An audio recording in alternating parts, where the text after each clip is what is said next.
ছাত্র জীবনে ইসলামী ছাত্র শিবির, পরে এসে নিষিদ্ধ ঘোষিত হিজবুত তাহরিরের সদস্য, আর বর্তমানে তিনি ঢাকা উত্তর সিটি কর্পোরেশনের প্রশাসক হিসেবে নিয়োজিত আছেন। বলছি ঢাকা উত্তর সিটি কর্পোরেশনের প্রশাসক মোহাম্মদ এজাজের কথা, যাকে নিয়ে হাটে হাড়ি ভেঙেছেন আল জাজিরার অনুসন্ধানী সাংবাদিক জুলকারনাইন সায়ের। তাকে আখ্যা দেওয়া হয়েছে ছোটন গ্যাংয়ের অন্যতম সদস্য। শুক্রবার নিজের ভ্যারিফাইড ফেসবুক পেজে একটি দীর্ঘ পোস্ট দিয়ে জুলকারনাইন লিখেছেন, বর্তমান অন্তর্বর্তী সরকারের অভ্যন্তরে যেন আরেকটি ছায়া সরকার পরিচালিত হচ্ছে, যার অগ্রভাগে রয়েছে অন্তত 6 জন ব্যক্তি। বেশ সুকৌশলে এরা সরকারের ভেতর প্রবেশ করেছে।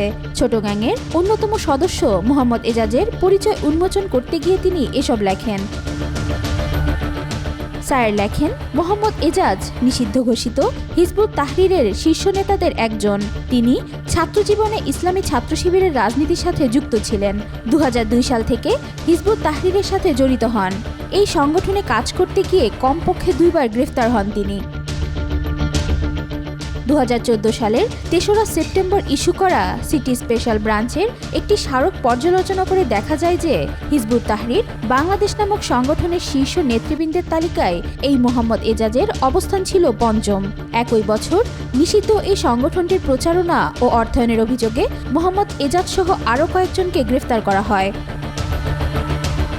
গত বছর 5 আগস্টের পর পরিবর্তিত রাজনৈতিক পরিস্থিতিতে গত 10 নভেম্বর এজাজ সহ তার অন্য সহযোগীদের মামলা থেকে খালাস প্রদান করা হয়। মোহাম্মদ এজাজ নিষিদ্ধ ঘোষিত সংগঠন হিজবুত তাহরিরকে নিষিদ্ধ সংগঠনের তালিকা থেকে বের করতে বিভিন্নভাবে দেন দরবার করা শুরু করেন বলে উল্লেখ করেন আল জাজিরার এই সাংবাদিক। এরপর আরেকটি গোমর ফাঁস করে এই অনুসন্ধানী সাংবাদিক লেখেন, উপদেষ্টা আসিফ মাহমুদের সরাসরি সুপারিশে ঢাকা উত্তর সিটি কর্পোরেশনের প্রশাসক হিসেবে আবির্ভূত হন মোহাম্মদ এজাজ। জানা যায় এই পদের জন্য পর্দার আড়াল থেকে তদবির করেন একজন নারী উপদেষ্টা। বিভিন্ন নিরাপত্তা সংস্থার সাথে যাচাই করে নিশ্চিত হওয়া গেছে সরকারের পক্ষ থেকে এজাজকে প্রশাসক হিসেবে নিয়োগের আগে নিরাপত্তা ছাড়পত্র গ্রহণ করা হয়নি। এখন প্রশ্ন উঠেছে শিবির এবং হিজবুত তাহরির নিয়ে।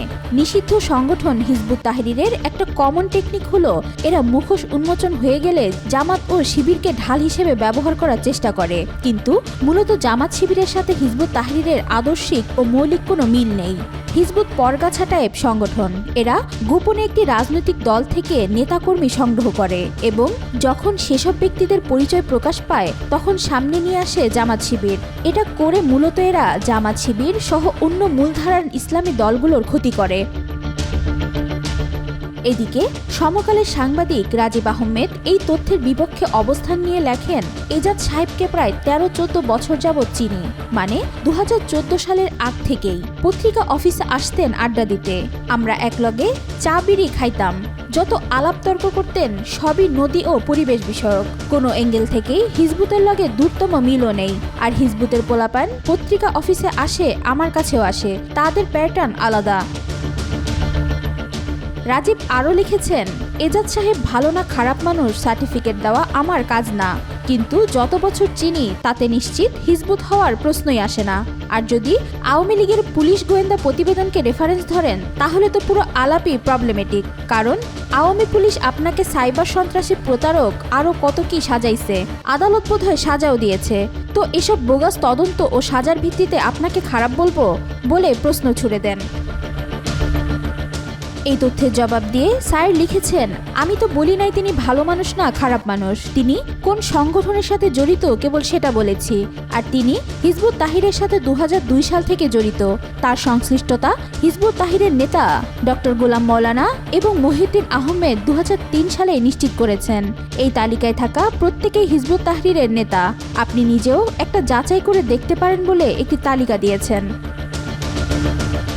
এদিকে এই তথ্য প্রকাশ হওয়ার পর নিজের ব্যাপারে ব্যাখ্যা দিয়েছেন মোহাম্মদ এজাজ। তিনি লিখেছেন, হাসিনার আমলে ফ্যাসিবাদের বিরুদ্ধে আওয়াজ ওঠানো সবাইকে প্রয়োজনে বিভিন্ন রাজনৈতিক ট্যাগিং দেওয়া হয়েছিল।